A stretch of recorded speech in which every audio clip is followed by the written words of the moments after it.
অন্তর্বর্তীকালীন সরকারকে একটা প্রশ্নের মধ্য দিয়ে আমার মতামত শুরু করছি। আপনারা স্পিকার শিরীন শারমিন এবং তার হাজব্যান্ডকে তাদের বাসায় গিয়ে কম্পিউটার নিয়ে যেয়ে ওইখানে ফিঙ্গারপ্রিন্ট করায়ে ওখানে পাসপোর্ট দিয়ে আসছেন, অথচ তারেক রহমানের বিষয়ে বলেন একটা ট্রাভেল পাস আপনি দিয়ে দিবেন। পাসপোর্ট দিতে সমস্যা কোথায়? এটা হলো আমার জিজ্ঞাসা, কি সমস্যা? এবং এই যে দেখেন, দেখাচ্ছি, এর নাম আবদুল্লাহিল কাফি। কে জুলাই গণ অভ্যুত্থানে ছাত্র জনতাকে পুড়ায়ে হত্যা করেছিল, মনে আছে? এই লোকটাকে 5 ঘন্টায় পাসপোর্ট দিয়েছিল এই সরকার।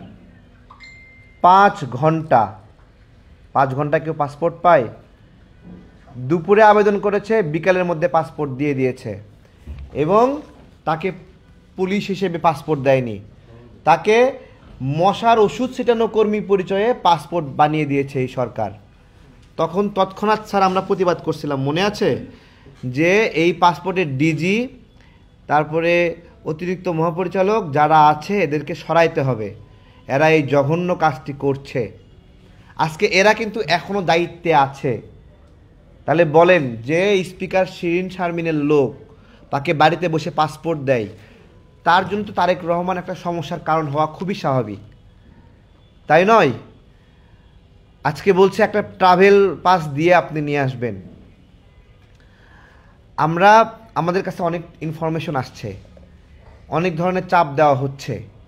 এই চাপের মধ্যে গুরুত্বপূর্ণ চাপ, এই সরকারের কিছু উপদেষ্টাকে সামনের সরকারের জায়গা দিতে হবে। এবং তাদেরকে জায়গা না দিলে, জানি কেন জায়গা তারা চায়, তাদের জায়গা না দিলে পিঠের চামড়া থাকবে না। কারণ এই অল্প সময়ে যে পরিমাণ লুটপাট করেছে তা নজিরবিহীন। আওয়ামী লীগ সরকারকেও ছাড়িয়ে গিয়েছে।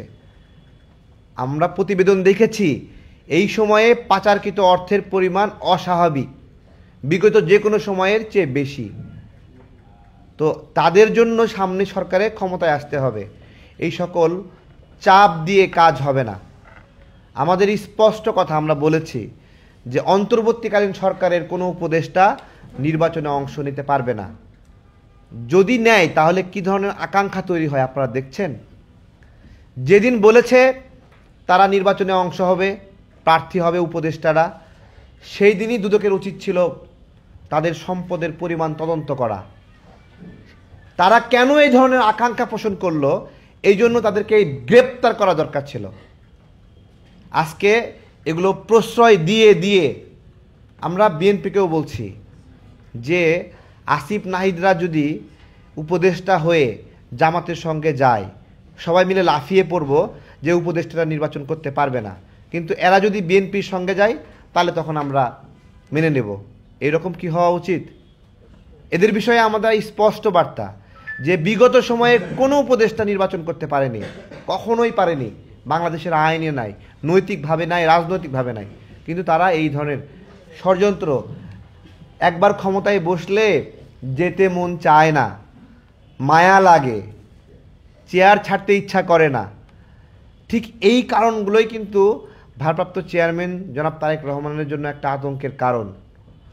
আমি স্মরণ করি, যখন ভারতের আগ্রাসন বিরোধী লড়াই করছিলাম, আমি খুলনা থেকে ফিরছিলাম, AKM ওয়াহিদুজ্জামান ভাই হঠাৎ করে আমাকে ফোন দিলেন। ফোন দিয়ে বলছেন, ভারপ্রাপ্ত চেয়ারম্যান তোমার সাথে কথা বলবে, ভাইয়া তোমার সাথে কথা বলবে। তো আমি বললাম, কোন ভাইয়া? তো তখন বুঝতে পারলাম, গাড়ি থামালাম। তখন আমরা ভারতের পণ্য বর্জন আন্দোলন করছিলাম।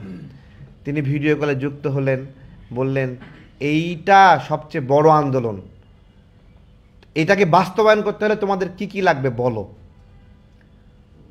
এই যে লক্ষ লক্ষ সারা দেশে লিফলেট দিয়েছি না, টি-শার্ট বানিয়েছি, এর বড় অংশ এই যে আগ্রাসন বিরোধী নেতা ভারপ্রাপ্ত চেয়ারম্যান জনাব তারেক রহমান। এটা বলতে বাধ্য হচ্ছি কেন জানেন আজকে? কারণ আমরা না বললেও এটা গোয়েন্দা সংস্থা, ভারতের গোয়েন্দা ওরা ঠিকই জানে, আমেরিকান গোয়েন্দা ওরা ঠিকই জানে। তো জনগণ কেন জানবে না? তাহলে জানবে না কেন? তো কোন জায়গায় প্যাচ বুঝছেন আপনারা? কোন জায়গা থেকে ষড়যন্ত্র করা হচ্ছে? বাংলাদেশের নাগরিকদেরকে বলবো যে ভুট্টো পরিবারের বেনজির ভুট্টা, তাই না? মনে আছে আপনাদের কি নির্মমভাবে তার উপর হামলা হয়েছিল, তার মৃত্যুর কথা?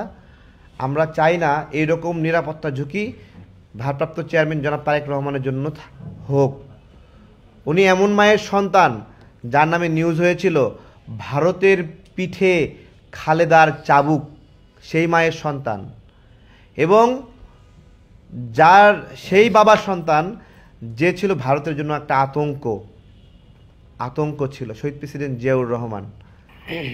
সুতরাং আমরা একটা কথা বলি না, রক্ত বেইমানি করে না। তো সবাইকে কিনতে পারলেও ভারপ্রাপ্ত চেয়ারম্যান জনাব তারেক রহমানকে এখনও হয়তো বা ভারত বা আমেরিকা কিনতে পারে নাই। সেই জন্য আতঙ্ক সৃষ্টি হচ্ছে যে যেই বিমান থেকে আসবে সেই বিমানেই দুর্ঘটনা ঘটবে কিনা, অনেক ধরনের দুশ্চিন্তা তৈরি হচ্ছে।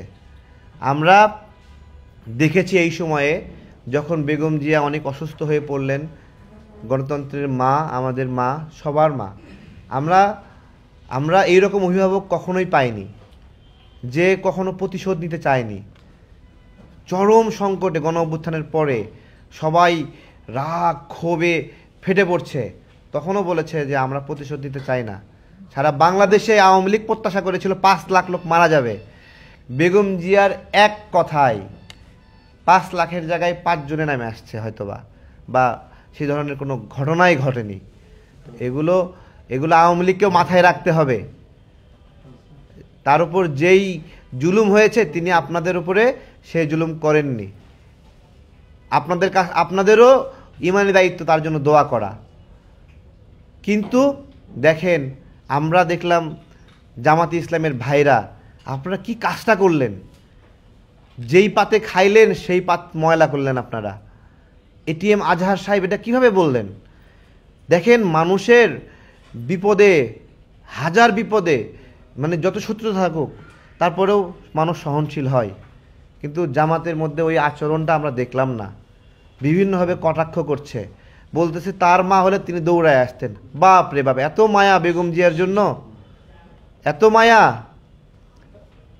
হ্যাঁ, শিশির মনির বেগম জিয়ার জন্য কত মায়া! এগুলো এগুলো এগুলো এগুলো শয়তানি, কটাক্ষ করার জন্য এগুলো বলছে, অপমান করার জন্য বলছে। আমার কথা, জামাতের এই ফাঁদে যেন ভারপ্রাপ্ত চেয়ারম্যান জনাব তারেক রহমান পা না দেন।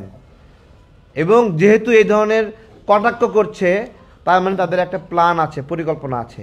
জামাতকেও বলছি, ভারপ্রাপ্ত চেয়ারম্যান জনাব তারেক রহমানের কিছু হলে আপনাদের পিঠের চামড়া থাকবে না। আমরা বলে দিচ্ছি, কিন্তু স্পষ্ট করছি। আর সরকারকে বলবো যে এসব বিদেশি দালালি চলবে না। অনেক করেছেন, সুন্দর সুন্দর কথা বলে জনগণকে ভুলায়ে রেখে বন্দর দেওয়া, বিভিন্ন ধরনের অবৈধ চুক্তি করা, এগুলো এই দেশের মানুষ আর মানবে না। লুকায় রাখেন কেন বলেন? আপনারা এত সৎ, চুক্তি লুকায় থাকবে কেন? দেশের মানুষ রাগ করবে, গস্সা করবে। ভারপ্রাপ্ত চেয়ারম্যান তিনি নিজেও বলেছেন যে এই বন্দর দেওয়া এই সরকার করতে পারবে না। তো এই ষড়যন্ত্রগুলো আমাদের জানতে হবে কী ধরনের আতঙ্কিত পরিবেশ রয়েছে। আমরা সরকারের প্রতি স্পষ্ট বার্তা, দাবি না, বার্তা দিচ্ছি যে যথাযথ উপযুক্ত পরিবেশ তৈরি করেন, পাসপোর্ট সমস্যা থাকলে সমাধান করেন, আন্তর্জাতিক পর্যায়ে কেউ যদি চাপ দেয় আমাদের সঙ্গে আলোচনা করেন। চাপ দিচ্ছে, দেখি কত বড় চাপ দিছে। শেখ হাসিনা দীর্ঘদিন ক্ষমতায় ছিল, তারা বাংলাদেশের জন্য কোনো তো কাজে লাগেনি। এদেশের মানুষ কি এটা মানবে যে আমেরিকায় এসে গণ অভ্যুত্থান ঘটায় দিছে? এদেশের মানুষ মানবে ইউরোপীয় ইউনিয়নে এসে গণ অভ্যুত্থান ঘটায় দিছে? মরতে এদেশের মানুষকে হইছে, কোনো বাপ এখানে এসে বাপগিরি দেখায়নি। গণ অভ্যুত্থান হয়ে গেছে, সফলতা, আমরা সফল হয়েছি, এখন অনেক বাপগিরি দেখাচ্ছে, অনেক বাপ হয়ে গেছে। তো এইটুকুই বলছি। আমরা ভারপ্রাপ্ত চেয়ারম্যান উনি দ্রুত দেশে আসবেন। উনি কিন্তু আসার ক্ষেত্রে কোনো অনীহা দেখাননি। উনি বলেছেন কী ধরনের সংকট,